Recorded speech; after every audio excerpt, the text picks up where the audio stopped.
اعوذ باللہ من الشیطان اللعین الرجیم بسم اللہ الرحمن الرحیم اللہم صلی علی محمد و آل محمد وعجل فرجہم۔ عزیزداران ابا عبداللہ، 2 محرم الحرام کو جب امام کا قافلہ کربلا میں وارد ہوا تو خیام حسینی کو نہر فرات کے ساتھ برپا کیا گیا، لیکن 4 محرم کو شمر کا لشکر کربلا پہنچا، اور جب شمر کربلا میں آیا تو اس نے سب سے پہلے یہ حکم کیا کہ فوج ان خیموں کو، خیام حسینی کو ترائی سے ہٹا دے۔ جب جناب عباس نے یہ سنا تو مولا عباس نے خیام حسینی کے سامنے ایک خط کو کھینچا اور کہا کہ اگر کسی میں ہمت ہے تو یہ خط پار کر کے دکھائے۔ جناب عباس کو بہت غیظ آ گیا اور جناب عباس کی آنکھیں غیظ و غضب سے سرخ ہو گئیں۔ امام حسین علیہ السلام یہ منظر دور سے دیکھ رہے تھے۔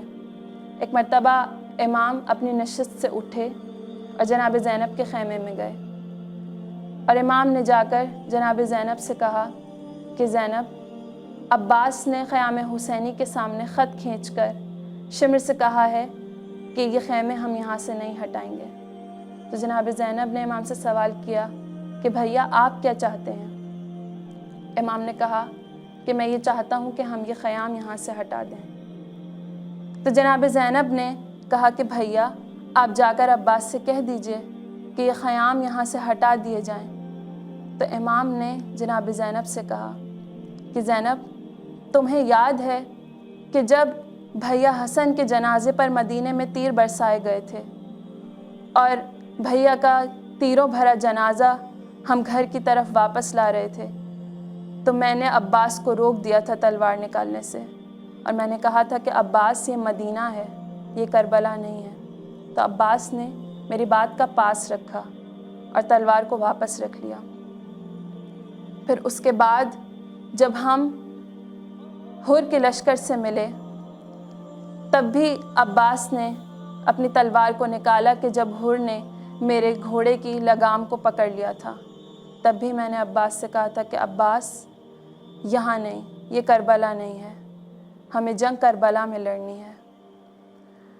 امام کہتے ہیں کہ زینب، عباس جوان ہے، عباس کا ایک غرور ہے، اور اب تو کربلا بھی آ چکی ہے، اب میں عباس کو کس طرح سے منع کروں کہ وہ تلوار نہ نکالے، اور اب تو عباس نے دشمن کے لشکر کو للکارا ہے۔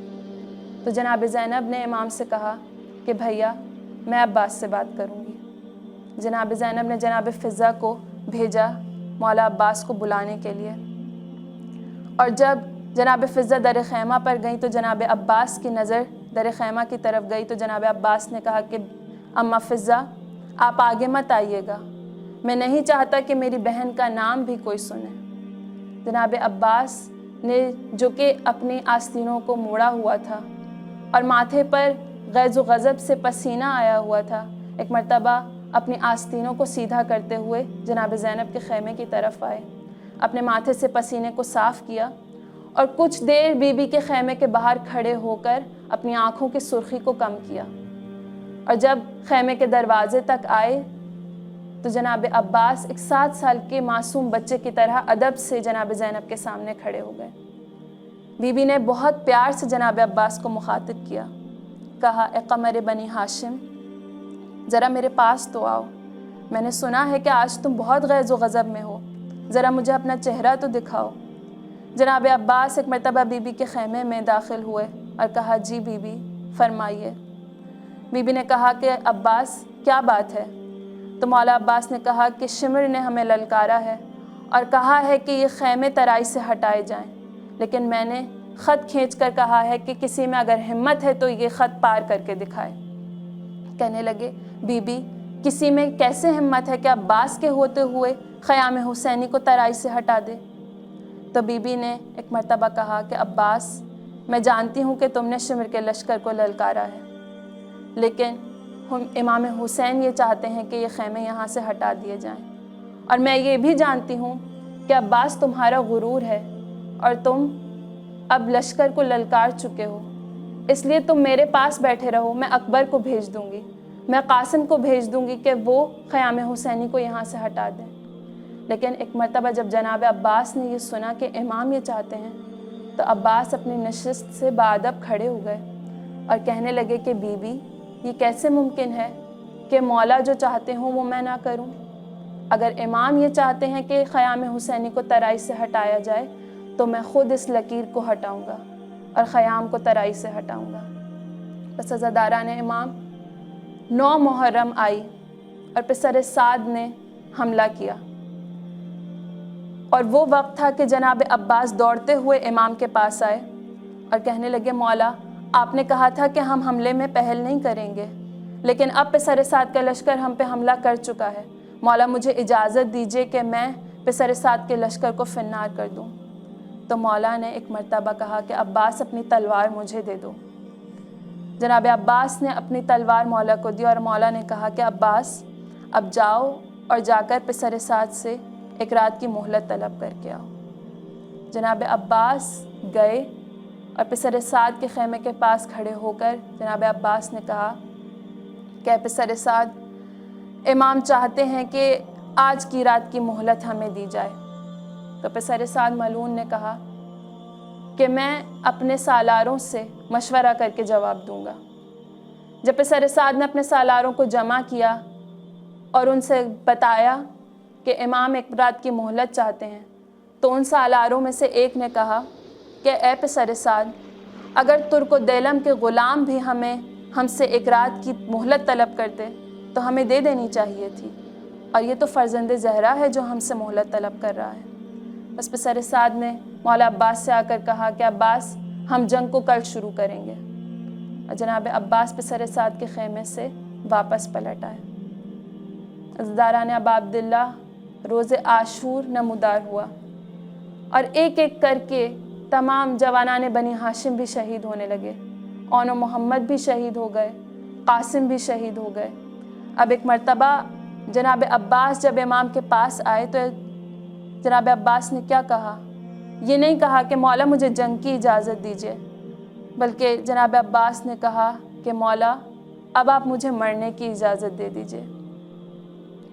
بس اسی اثناء میں خیمے سے بی بی سکینہ آئیں اور ان کے ہاتھ میں ایک مشکیزہ تھا۔ آ کر کہنے لگی بابا، علی اصغر بہت پیاسا ہے، بابا میں بھی بہت پیاسی ہوں، بابا پانی کی کوئی سبیل کیجیے۔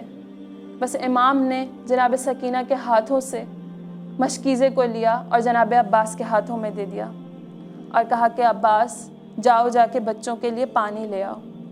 عزاداران ابا عبداللہ، حضرت عباس اپنے گھوڑے پر سوار ہوئے اور میدان کو پار کرتے ہوئے نہر فرات کی طرف گئے، اور جناب عباس کا رعب اتنا تھا کہ جب نہر فرات کی طرف آئے تو فوج اشقیہ کا لشکر چھٹنے لگا۔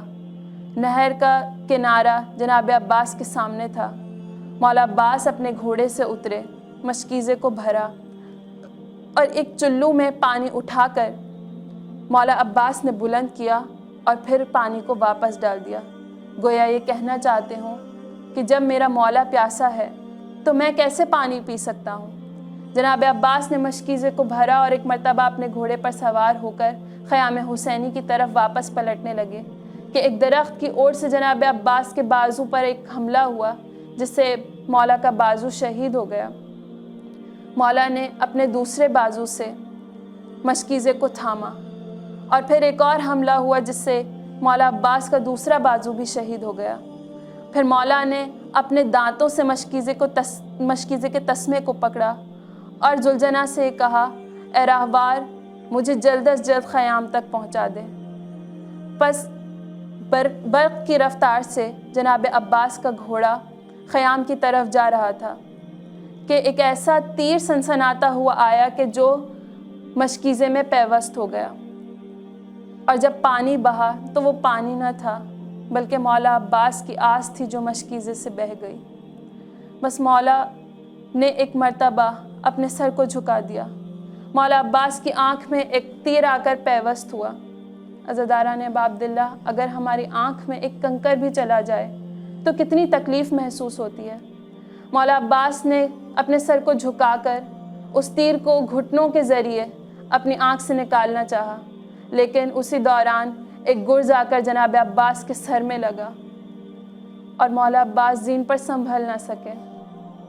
عزاداران ابا عبداللہ، جب بھی کوئی شہید اپنے گھوڑے سے زمین پر آتا تھا تو وہ اپنے ہاتھوں کا سہارا لیتا تھا، مگر جناب عباس جب گھوڑے سے زمین پر آئے تو مولا کے ہاتھ نہیں تھے۔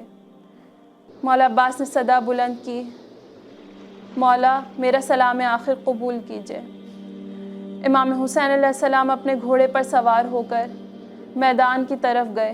جناب عباس کے سر کو اپنی گود میں امام نے رکھا، لیکن جناب عباس نے اپنا سر امام کی گود سے ہٹا دیا۔ مولا نے کہا، عباس تم نے اپنا سر میرے زانوں سے کیوں ہٹایا؟ تو جناب عباس کہتے ہیں کہ مولا یہ شہزادوں کے بیٹھنے کی جگہ ہے۔ امام نے کہا، عباس کوئی وصیت کرو۔ تو جناب عباس کہتے ہیں کہ مولا میں آخری وقت میں آپ کے چہرے کی زیارت کرنا چاہتا ہوں۔ تو امام نے فرمایا کہ عباس کیا چیز مانے ہے؟ تو جناب عباس نے کہا کہ مولا میری ایک آنکھ میں تیر ہے اور دوسری آنکھ میں خون بھرا ہوا ہے۔ امام نے اپنی عبا کے دامن سے جناب عباس کے آنکھ کے خون کو صاف کیا۔ پھر امام نے کہا، عباس کوئی اور وصیت کرنا چاہتے ہو؟ جناب عباس نے کہا کہ مولا میں وصیت کرتا ہوں کہ آپ میرا لاشا خیمے میں نہ لے جائیے گا۔ بس عزاداران ابا عبداللہ، امام نے کہا کہ عباس ایک آخری دفعہ میری بھی ایک خواہش پوری کر دو۔ مولا عباس نے کہا، مولا حکم کیجئے۔ مولا نے کہا، عباس ساری زندگی تم نے مجھے مولا کہا، آقا کہا، ایک آخری مرتبہ مجھے بھائی کہہ دو۔ عزاداران ابا عبداللہ، جناب عباس نے امام کو بھائی کہا اور روح پرواز کر گئی۔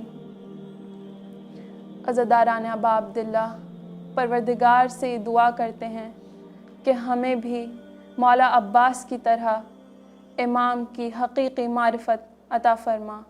والسلام علیکم ورحمۃ اللہ وبرکاتہ۔